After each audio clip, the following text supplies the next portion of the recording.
चलो विद्यार्थियों, आज अब चलते हैं अगला दूसरा प्रश्न।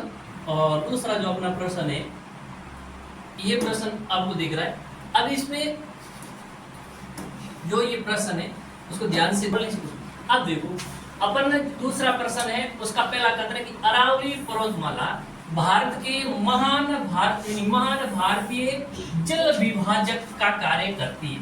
यानी इस शब्द को देखिए, महान भारतीय जल विभाजक का मतलब इस प्रकार की कोई भी पर्वतमाला हो, उससे निकलने वाली नदियां है वो दो भागों में क्या हो जाती है, विभाजित हो जाती है। तो अपन उसको बोलते हैं जल विभाजक कहते हैं। क्या कहते हैं उसको? जल विभाजक। ठीक है। अब यह अरब सागर और बंगाल की खाड़ी में गिरने वाली नदियों के जल को क्या करती है?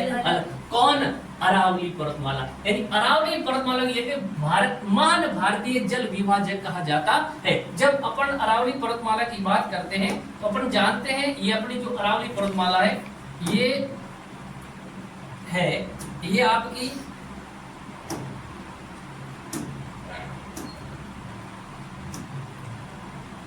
यहां पर देखें तो इसका विस्तार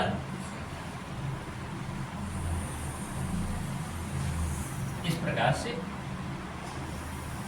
इस वाले से, ठीक है। तो अपन जानते हैं कि ये जो अरावली पर्वतमाला है, इधर अपना क्या है, अरब सागर है, और इस तरफ क्या है, बंगाल की खाड़ी।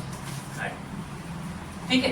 जब अपन बात करते हैं तो ये जो अरावली पर्वतमाला, इसके यहाँ से कुछ नदियां, इस भाग से नदियां निकलती है, वो तो सारी की सारी अपना जल कहाँ गिराती है? अरब सागर। यानी अरावली के पश्चिम की तरफ से जितनी भी नदियां निकलती है, उन सभी नदियों का जल है वो कहाँ गिरता है? अरब सागर के अंदर गिरता है। और इस अरावली के इधर वाला भाग, इसको कहते हैं अरावली का पूर्वी भाग हुआ। कौन सा हुआ? अरावली का पूर्व। इस भाग से जितनी भी नदियां निकलेगी, ये नदियां अप्रत्यक्ष रूप से या किसी नदी दूसरी नदी के ऊपर जल डाल करके सारा का सारा जल है वो कहाँ जाता है? बंगाल की खाड़ी में जाता। तो इसका मतलब ये पर्वतमाला है, ये राजस्थान के अंदर क्या है, नदियों को दो भागों में क्या करती है? विभाजन करने का काम करती है। इसलिए इसको कहा जाता है भारतीय जल विभाजक। क्या कहा जाता है? भारतीय जल विभाजक। और ये अरब सागर और बंगाल की खाड़ी में गिरने वाली नदियों के जल को क्या करती है? अलग करती है, यानी दो भागों में विभाजित करती। इसका मतलब कथन एक भी सही है और कथन दो भी सही है। और कथन एक है, उसकी व्याख्या कथन दो, यानी जो आर कथन है, कथन ए की क्या कर रहा है? व्याख्या कर रहा है। तो राइट आंसर अपना क्या हो गया? ए। यानी कथन ए और आर दोनों सही है, और जो आर है वो एक ही सही क्या कर रहा है? व्याख्या है वो कर रहा है। आगे चलते हैं। अगला प्रश्न है अपने पास, ये प्रश्न अच्छे प्रश्न है, काफी स्तरीय क्वेश्चन भी माने जाते हैं।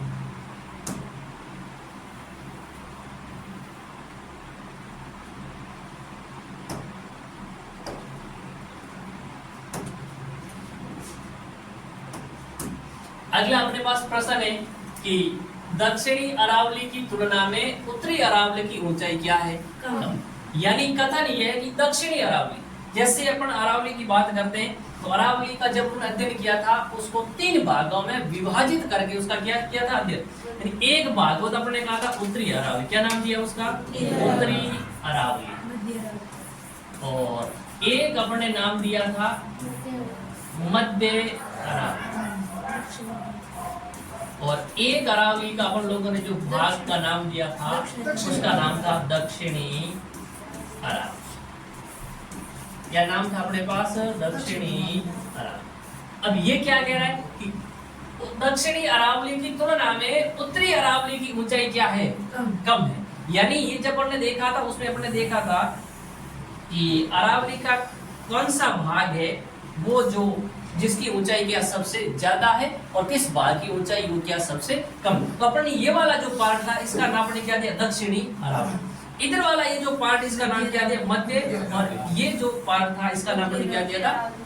उत्तरी अरावली। तो आपने देखा था कि अपन जैसे यहाँ है, ये अरावली का क्या है? सबसे कम ऊंचाई वाला भाग है, और अरावली की सबसे अधिक ऊंचाई वाला भाग है वो कौन सा? दक्षिणी अरावली। तो ये देखो, दक्षिणी अरावली की तुलना में उत्तरी अरावली की ऊंचाई कम है। इसका मतलब बात बिल्कुल एकदम क्या है? सत्य है। दूसरा क्या? अगला कथन क्या?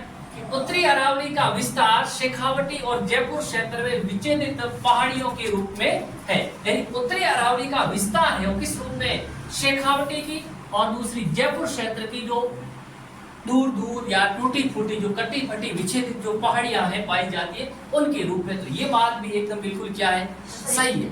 जब क्या वो और आगे अवध की वो है, वो किया हुआ है आना तो सही है, ठीक है, हल्के हो ठीक है। अब मतलब ये जो उत्तरी अरावली का पोर्शन है वो किससे मिलके बना हुआ है, शेखावटी की निम्न भूमि की पहाड़ियां और जयपुर क्षेत्र की जो दूर दूर फैली हुई है विच्छेदित जो पहाड़ियां हैं उससे मिलकर के अपना जो उत्तरी अरावली है वो बनी है। तो इसका मतलब ए और आर दोनों क्या है, सही है, और आर ए की क्या कर रहा है, सही व्याख्या कर रहा है। आगे चलते हैं। तो अगला प्रश्न है अपने पास,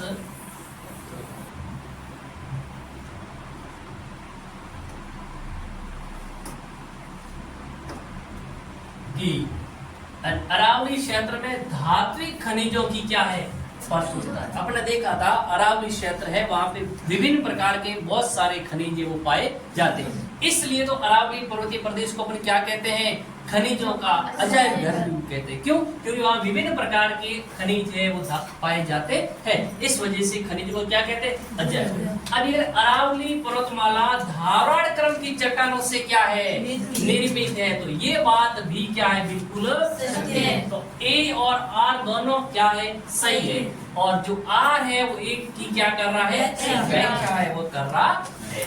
तो अपना सही आंसर क्या हो गया, इसमें ए हो गया। यानी दोनों बातें सही है और साथ साथ में पहली कथन की कथन दो है वो क्या कर रहा है, सही व्याख्या भी कर रहा है। अगला प्रश्न है अपने पास,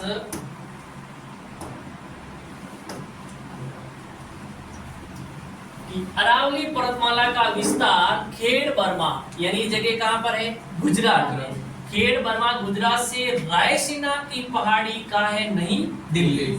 यानी अपने देखा था जब विस्तार की बात की थी अरावली पर्वतमाला की, तो इसका विस्तार सिर्फ ऐसा नहीं है कि राजस्थान के अंदर है, राजस्थान के अलावा इसका विस्तार और कहां है। अपने देखा था इसका विस्तार कहाँ है, गुजरात। क्या देखा था अपन ने, इसका विस्तार गुजरात। गुजरात के बाद में इसका कहाँ है, राजस्थान। राजस्थान के बाद में इसका कहाँ है, हरियाणा। और हरियाणा के बाद में इसका कहाँ पे है, हाँ दिल्ली तक है। दिल्ली के अंदर राष्ट्रपति भवन के पास रायसीना हिल्स और रायसीना की जो पहाड़ियां हैं वहां तक इसका विस्तार है। यानी यहाँ से गुजरात से लेकर के, गुजरात में जगह जिसका नाम है खेड़ बर्मा, वहां से लेकर के दिल्ली रायसीना हिल्स तक इसकी कुल लंबाई है ना वो कितनी है, ये प्रश्न पूछा जा रहा है। तो कुल लंबाई कितनी है, 550 किलोमीटर है, 692 किलोमीटर है, या 822 किलोमीटर है, या 450 किलोमीटर। तो सही राइट क्या है, आंसर क्या होगा अपना, 692 किलोमीटर। लेकिन ये जो 550 किलोमीटर है ना, ये अरावली का राजस्थान के अंदर लंबाई है वो कितनी है, 550 किलोमीटर है।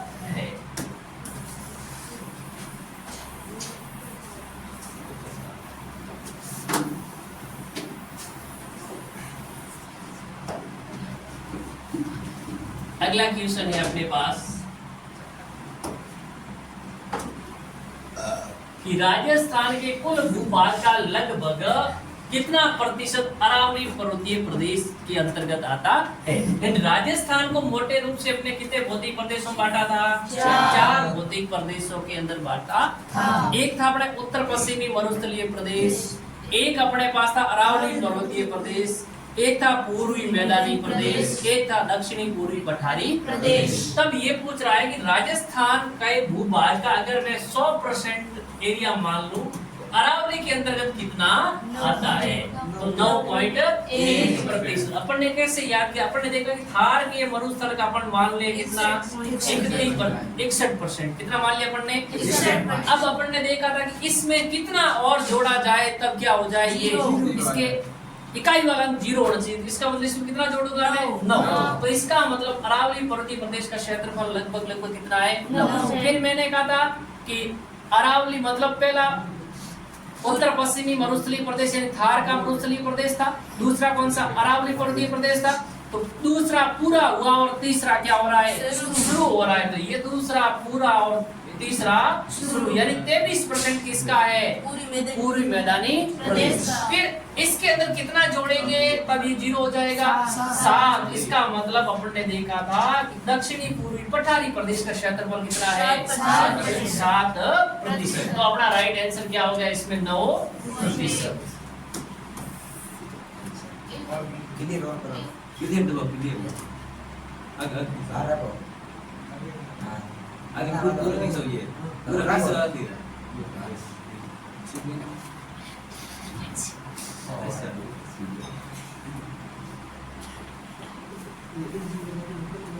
अगला प्रश्न है अपना, उदयपुर के उत्तर पश्चिम से में कुंभलगढ़ और गोकुंदा के बीच स्थित पठार को क्या कहते हैं? ये अपने देखा था, ये आपका शहर कौन सा? उदयपुर।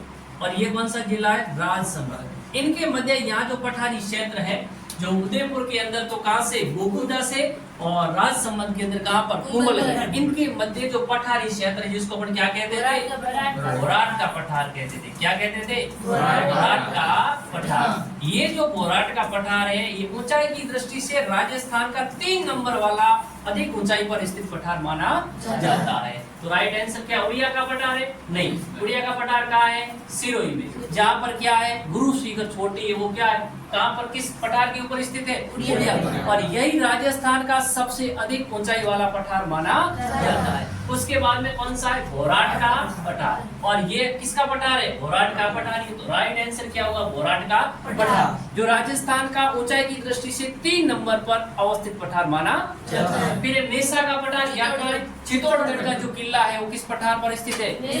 फिर लसाड़िया का पठार, कौन सा पठार? लसाड़िया का पठार। अपन जानते ही लसाड़िया का पठार, एक झील बड़ी थी। कौन सी झील बड़ी थी अपन लोगों ने? जयसमंद झील के उत्तर पूर्व की ओर कटापटा जो पठारी नुमा क्षेत्र है उसको क्या कहते हैं? लसाड़िया का पठार। ये जो लसाड़िया का पठार राजस्थान का सबसे अधिक विच्छेदित पठार है, यानी कटापटा पठार है।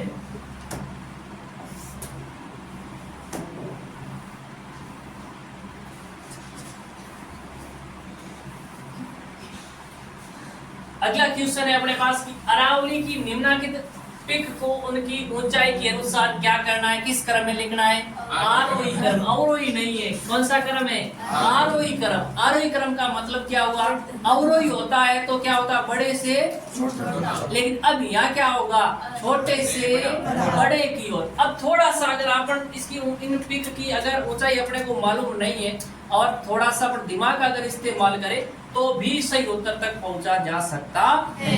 ध्यान ये रखना है, क्या रखना है? सबसे अगर किसी 1-2 पिक की अगर ऊंचाई अपने को मालूम है तो फिर तो भी अपने इस प्रश्न को सही किया जा सकता है। सीधे देखो, अब यहाँ क्या है? गुरु शिखर। पहला नाम क्या है? गुरु शिखर। अपन जानते हैं गुरु शिखर क्या है? राजस्थान की सबसे ऊंची चोटी। तो इसका मतलब ये ऑप्शन हो सकता है क्या? नहीं। पहले ये आ गया, इसका मतलब ये तो हो ही नहीं सकता किसी भी स्थिति के। दूसरा देखो, तारागढ़ कहाँ है? ये अजमेर है। नहीं, अजमेर में जो है। फिर क्या है? कुंभलगढ़। ये क्या?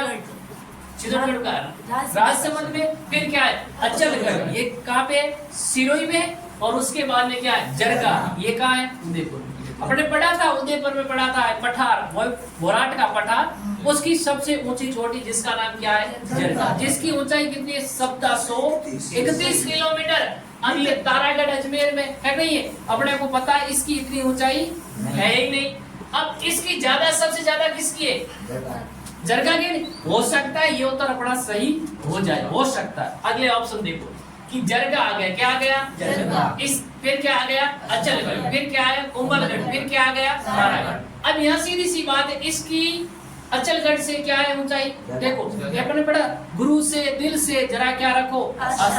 गुरु से, गुरु शिखर, शेर, देलवाड़ा, जरगा और अचलगढ़। तो ज्यादा कौन है? जरगा की ज्यादा, अचलगढ़ की क्या है? कम है। तो यहाँ उल्टा हुआ नहीं हुआ, पहले कौन आ रहा है? फिर कौन आ रहा है? इसका मतलब ये ऑप्शन क्या हो गया? गलत हो गया। हो गया नहीं हो गया? फिर आगे बढ़ते, फिर वही बात, कौन आ गया? गुरु शिखर। तो ये ऑप्शन भी क्या हो गया? इसका मतलब अगर अपने को इस ए के बारे में थोड़ी सी जानकारी थी तो ये आंसर अपना क्या हो गया? राइट हो गया। यानी तारागढ़, ये तारागढ़ का है, मध्य अरावली के अंदर है अजमेर के अंदर। और ये कुंभलगढ़ का है राजसमंद में, अचलगढ़ का है सिरोही के अंदर है, और जरगा कहाँ पे है? उदयपुर के अंदर है। कहाँ पर है? उदयपुर। तो राइट आंसर अपना क्या हो गया बच्चों? बी। इस प्रकार की प्रश्न है वो आपको बहुत हमेशा आगे ले जाते हैं। अगर आप थोड़ा कॉमन सेंस का उपयोग करते हैं तो इनके सही होने की संभावना क्या है? 100% है। चलिए आगे। और अगला प्रश्न है अपने पास कि मध्य अरावली की सबसे ऊंची पीक कौन सी है? कौन सी है मध्य अरावली की? सबको पता है कौन सी है? क्या रघुनाथगढ़ हो सकती है? नहीं। रघुनाथगढ़ ये किसकी है? उत्तरी अरावली की सबसे ऊंची पीक है, जिसकी ऊंचाई 1000 कितनी है बच्चों? 55। फिर है तारागढ़, या इसको कहते हैं गोरमजी या टॉडगढ़। ये कहाँ पर है? ये अजमेर में, और अजमेर को अपन किसका हिस्सा मानते हैं? मध्य अरावली का। खो कहाँ पर है? अलवर में। कहाँ पर है खो? अलवर में। अलवर में है खो? जयपुर में। कहाँ पर है ये? जयपुर के अंदर है। खो कहाँ पर है? जयपुर। अब जयपुर में है तो इसका मध्य अरावली का भाग नहीं होगी, तो ये किसका भाग होगी? उत्तरी अरावली। तो इसका मतलब ये हो सकती है क्या? नहीं। और जरगा कहाँ पर है? उदयपुर में। कहाँ पर है? उदयपुर में। इसका मतलब ये किसका है? दक्षिणी अरावली। तो मध्य अरावली की कौन सी सबसे ऊंची पीक होगी? ये एक ही है, दूसरी है ही नहीं, तो कौन सी राइट हो गई? ठीक है। अगला चलते हैं। अगला प्रश्न है अपने पास कि भाकर शब्द क्या है? भाकर शब्दावली का संबंध अरावली की किस क्षेत्र से है? यानी अरावली क्या जो विस्तार जिन क्षेत्र में है, उन क्षेत्र में किस क्षेत्र की पहाड़ियों को भाकर के नाम से जानते हैं? देखो, उदयपुर की तसरी नुमा पहाड़ियां, उदयपुर शहर के चारों ओर तसरी नुमा जो पहाड़ियां, उसको भाकर कहते हैं क्या? नहीं, उसको तो क्या बोलते हैं? गिरवा कहते हैं। क्या कहते हैं उसको? गिरवा कहा जाता है। सिरोही क्षेत्र की तीरों ढाल युक्त वाली पहाड़ियां को क्या कहते हैं? पढ़ा था आपने? सिरोही क्षेत्र के अंदर तेज ढाल वाली जो पहाड़ियां, उसको क्या कहा जाता है? उसको भाकर कहा जाता है। या सीकर की पहाड़ियों को नहीं, या बूंदी की पहाड़ियों को नहीं, बूंदी की पहाड़ियों को क्या कहते हैं? आड़ावल कहते हैं। क्या कहते हैं? आड़ावल कहा जाता है। क्या कहा जाता है? बूंदी की पहाड़ियों को क्या कहते हैं? आड़ावल कहा जाता है। तो ये भाकर शब्द है वो सिरोही की जो तेज ढाल वाली जो पहाड़ियां हैं उसके लिए प्रयोग किया गया है।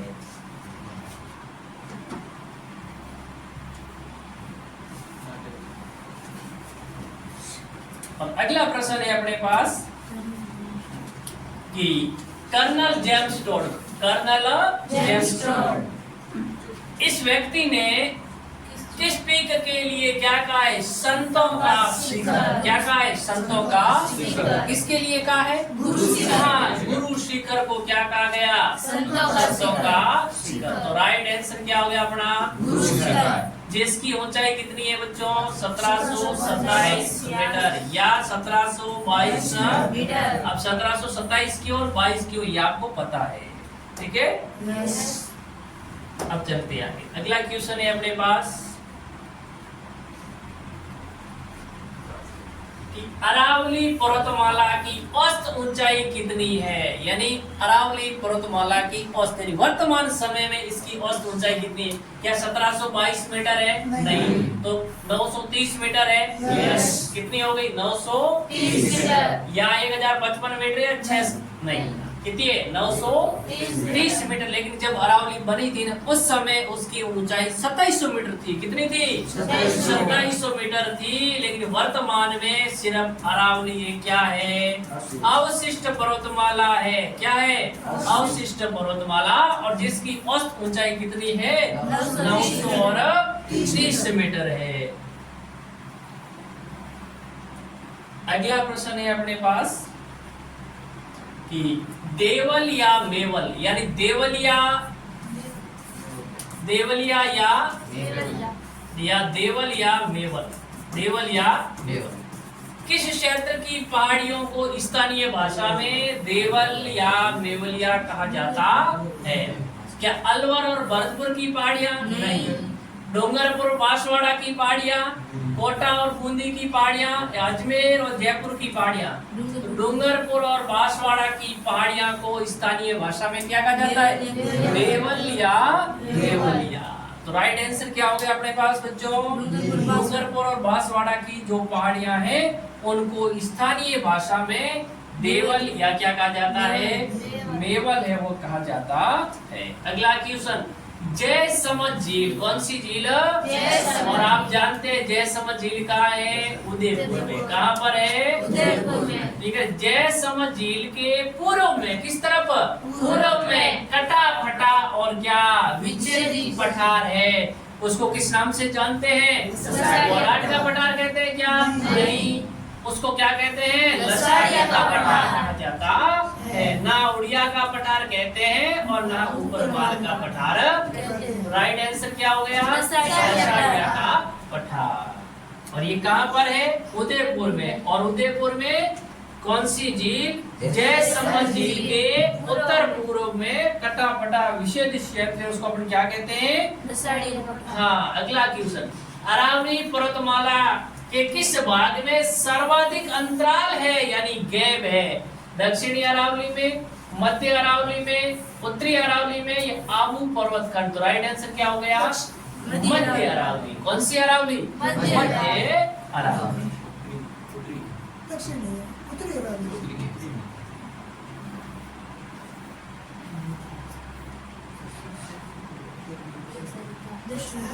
हाँ चलो, अगला क्वेश्चन है अपने पास,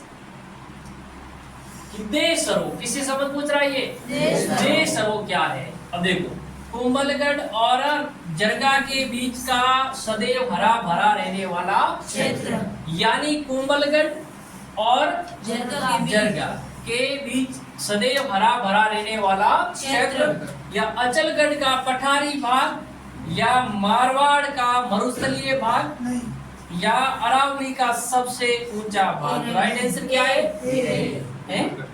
हाँ, कुंभलगढ़ और जरगा के बीच, या जरगा और रागा जो पिक है उनके मध्य का जो सदा हरा भरे रहने वाला क्षेत्र है उसको क्या कहते हैं? हाँ, उसको देशरो के नाम से जाना जाता है। अगला क्वेश्चन है अपने पास, अरावली की रघुनाथगढ़ पिक कौन सी? रघुनाथगढ़ किस जिले में है? तो किस जिले के अंदर होगी ये? उत्तरी अरावली के अंदर है। हाँ, तो उत्तरी कौन सा जिला है ये? सीकर में। कहाँ पर है? रघुनाथगढ़ उत्तरी अरावली की सबसे ऊंची पिक मानी जाती है, और जो कहाँ पर है? सीकर के अंदर है। और अगला प्रश्न है अपने पास, अरावली पर्वतमाला में नाल क्या है यानी पास क्या होते हैं? जिस शब्द का मतलब क्या है? क्या एक बड़ी नदी है, पर्वतों के बीच का एक सकरा रास्ता है, या पर्वत की सबसे ऊंची पिक है, या मरुस्थलीय वनस्पति? राइट आंसर क्या हुआ? पर्वतों के बीच तंग रास्ता होता है उसको क्या कहा जाता है? नाल या दर्रा या। हाँ। अगला क्वेश्चन है अपने पास कि राजस्थान का ऊपरमाल का पठार किन के बीच स्थित? यानी कहने का मतलब राजस्थान में ऊपरमाल का पठार कहाँ है? किन जगह के मध्य? चित्तौड़गढ़ के अंदर कौन सी जगह? भैंसोड़गढ़ से लेकर भीलवाड़ा में कौन सी जगह? जितोलिया। इनके मध्य जो पठारी क्षेत्र है उसको अपन क्या कहते हैं? ऊपरमाल का पठार। कुंभलगढ़ और गोकुंदा के बीच में तो कौन सा पठार है? बोराट का पठार। किसका पठार? बोराट का पठार। उदयपुर और राजसमंद, बांसवाड़ा और प्रतापगढ़ में किसका? छप्पन का मैदान। किसका? छप्पन का मैदान। छप्पन का मैदान।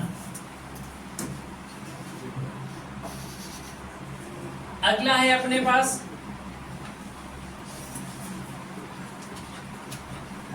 अरावली पर्वतमाला की मुख्य दिशा क्या है? यानी अरावली पर्वतमाला का विस्तार कहां से कहां यानी किस तरफ है?